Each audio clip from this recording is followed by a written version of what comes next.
Mag-room tour lang muna tayo saglit kasi pag ginamit ko na to. So, yan. Ito yung hagdan. Then pagpasok, syempre, ito na yung kama. So, yung mirror. Tapat na tapat ang mirror. Hi! Tapos, yan, naka double bed. Then may TV. Upuan. Then, syempre yung aircon. Ito, yan, pero blinds, pwede yan. Tapos, kabukas. Then, sa CR nila ay of course, dapat may tubig. So, meron mirror ulit, towel, toiletries, tissue paper, hat, then malinis. Higit sa lahat, ang bango-bango. Ang bango-bango niya. Naka-open ba yung ano nito? So, yung aircon ay yung ano, hihigupin niya. Yun. So, i-off lang natin yung blower. So, yan. Then,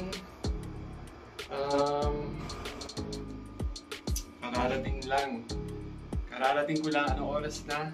Check ka natin. 12, mga 12:15 nandito na ako. Then, bango, hinawakan ko. Mansan, ano ko, bango niya. So, malinis, ang ganda. Ang cute nga niya eh. Ang cute niya. Like, ano lang, cute size yung ano. So, ang cute ng ano ng room, cute size. Ganda. Tapos ka pa. Oh, katabing-katabi mo. Baka mamaya eh, mag-alala ka pa. Katabing-katabi mo talaga. Kitang-kita mo. Yun, mayroon pa palang ano. Yan. Tapos, remote for TV. Uy, naka-on, no? Tapos, meron, social. Galing naman. Then, sabitan. Uy, meron. Talaga gumagana to? Oo nga, ang lamig. Kung ano yung... pwede pala akong bumili agad ng longganisa tapos lalagay ko dito. Ayos na. Kasi bala kong bumili ng kahit mga perishable goods dito. Iuwi natin sa Bulacan. Siyempre, pasalubong sa bahay. Then, yun. Kama. Malambot. Kaya lang ako lang mag-isa. Dapat dalawa kami dito eh. Saya naman. Solon-solo yung bed. Tsaka lang mata. Tsaka ang bango. Ang bango. Saya no? Kitang-kita ka dito. Kitang-kita ka lahat ng dadaan dyan na ano. Pero, syempre, ang gagawin mo lang naman dyan is bababa mo lang naman tong blind.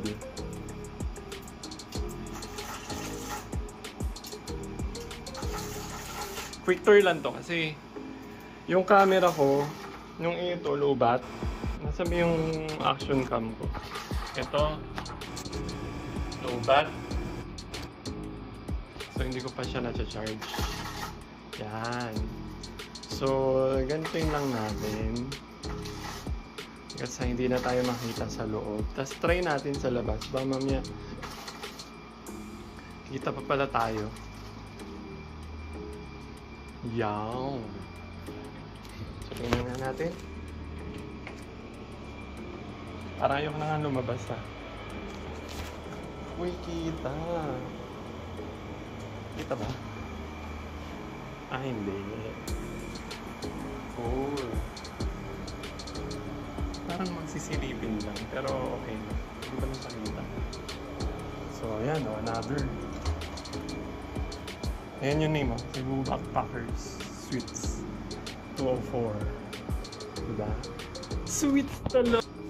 Ang sweet naman. Yung sweet. Ang sweet talaga.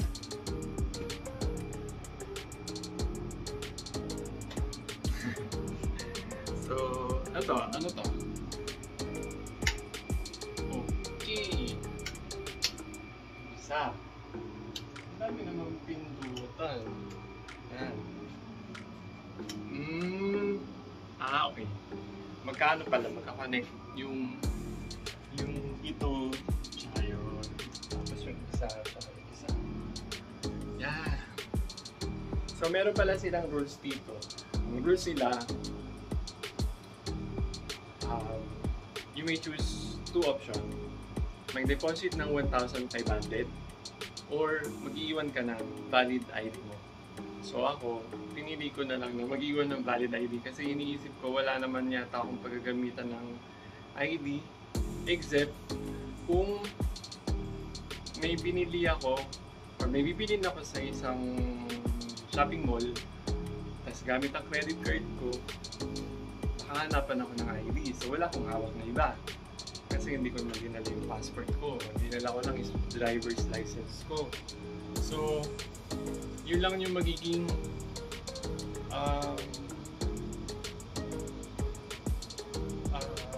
yun lang yung magiging drawbacks no, diba? Pero kung may extra ka naman, so magano ka ng nasa 1,500 deposit yun para sa kung ano man yung, diba? Ganun naman talaga. Yung iba nagre-require, yung iba naman hindi. Feeling ko dito, feel at home ako. Kasi ang bango niya, tapos ang cute lang talaga. As in, parang kung solo traveler ka, the best to. Like me yan, solo ko, diba? So, ganun talaga. Kahit sweet to, solo tayo. So, mag-sweet na lang din. Yun. Then, ano ba? Pwede kong sabihin. Lamig din yung aircon. And I'm sure na malamig ang aircon. Lalamig pa yan kasi hindi naman mainit yung taas. So, for sure na lalamig pa yan. Pero malamig. Malamig talaga. Tapos, yun ang ganda ng mirror. Diba? Kasi kitang-kita. Parang nagpaano siya na naging mas malaki yung dating ng tapos ayan o yung mga microwave which is I don't know, hindi naman necessary sa mga hotel pero kanya-kanyang trip, diba? At least basta nandyan siya, okay lang, at least diba meron. So dagdag pogi points kayo dyan. Then, yun, ang bango. So, sulit. I like it. Buti talaga dito ako naka-book. Dito ako nakakita ng hotel. Kasi itong nakuha ko na to, advance booking to. So, medyo makaka-discount talaga tayo. So, nakuha ko lang to for good for 2. Tapos, hanggang kailan ba ako dito? 21, kasi July 21 hanggang July 25. 25, I guess? Yeah, 25. Tama, 25. So, 21, 22, 23, 24, 25. So, 5 days and 4 nights. Sa 4 nights na yun, yung total na binayaran ko lang dito is nasa 2,999 pesos lang. Pero, ano yun advance booking yan. So, na-book ko siya after nung nakapag-book ako ng flight nung I think March 22 ko yata ito na-book or March 25, basta mga ganun. Kasi ang unang na-book ko kasi yung airline ko March 20. Nakamura rin ako dun kasi ang flight ko is 2,300 something lang. Pero good for 2 yun. So parang papasok dun is magkano papasok yun? 1,150.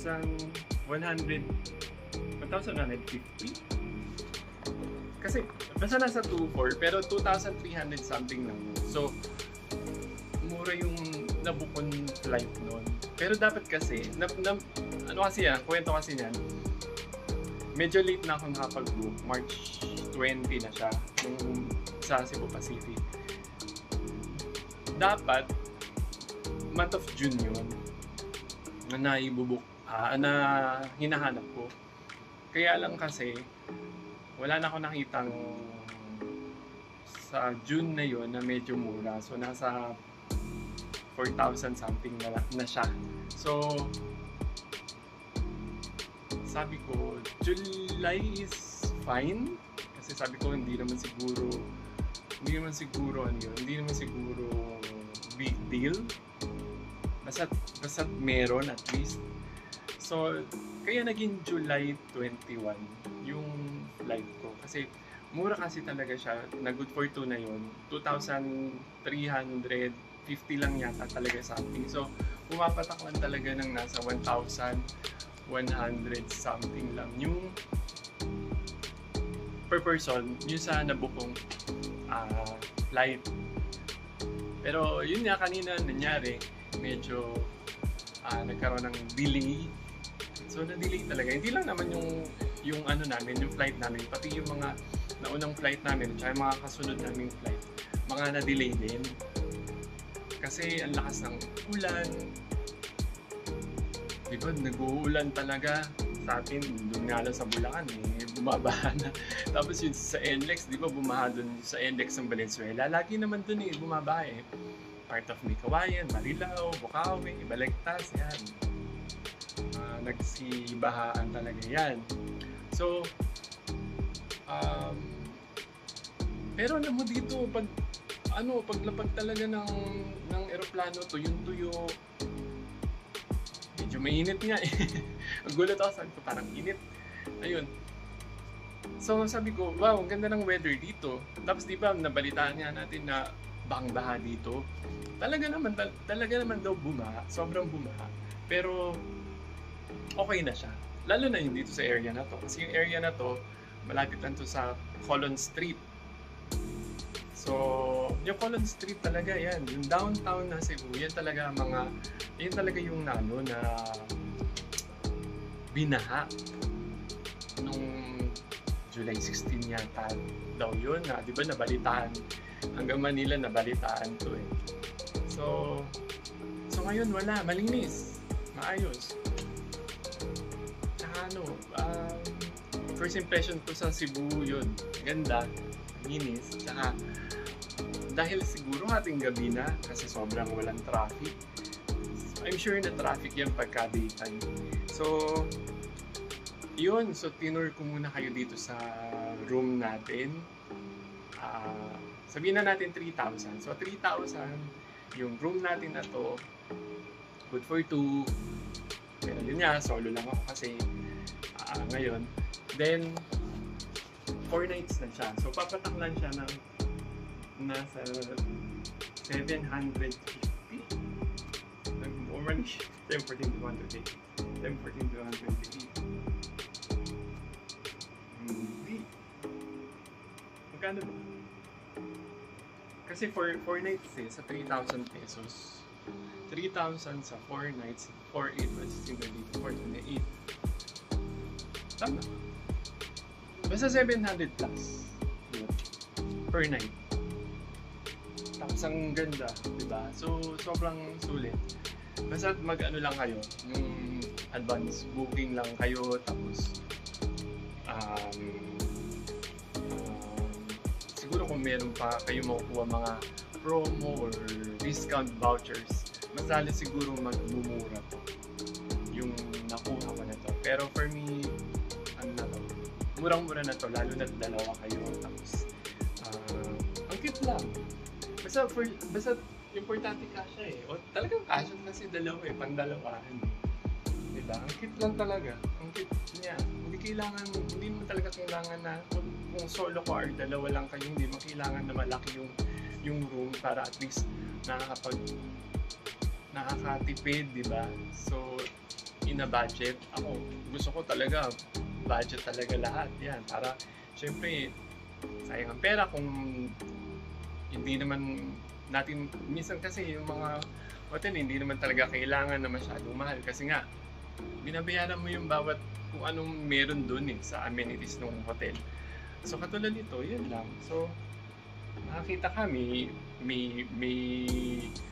personal ref, tapos microwave, pero nasa ganung rate lang, diba? So, napaka-mura. Tsaka ano talaga, yung style talaga nito is pang bro talaga, no? Bro.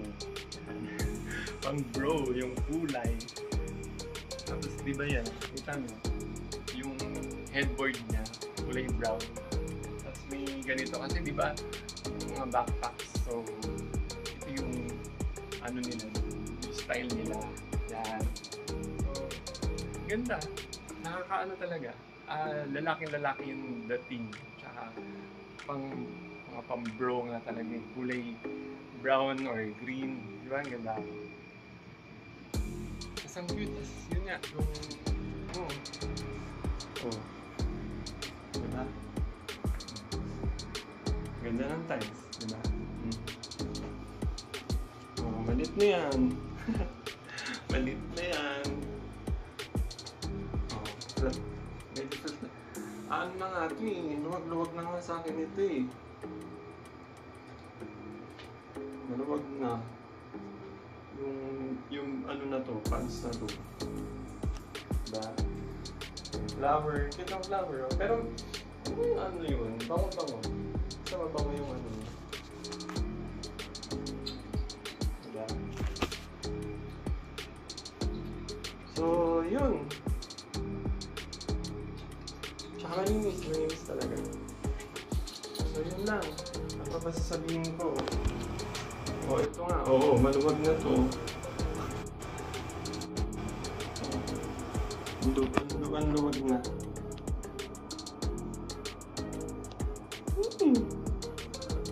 Basta maluwag na siya.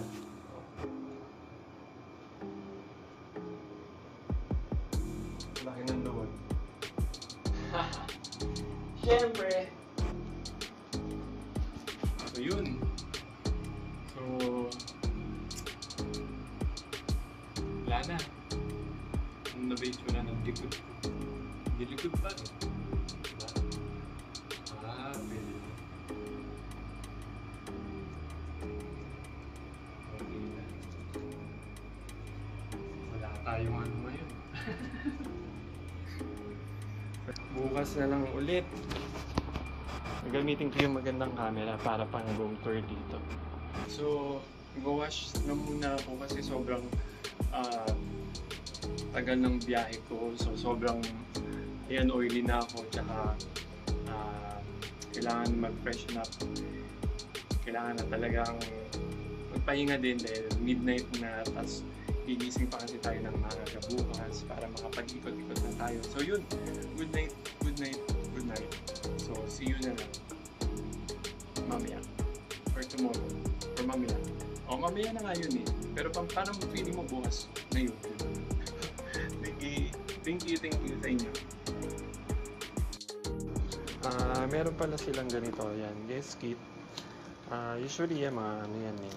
Toiletries na yan, di ba? O, so, dalawang toothbrush. Pero, nagdala pa rin ako ng sarili kong toothbrush. Tapos, soap. And, ang cute naman nito. Toothpaste cavity protection. Talaga? Parang Colgate pero hindi. Toothpaste Miss Gabi.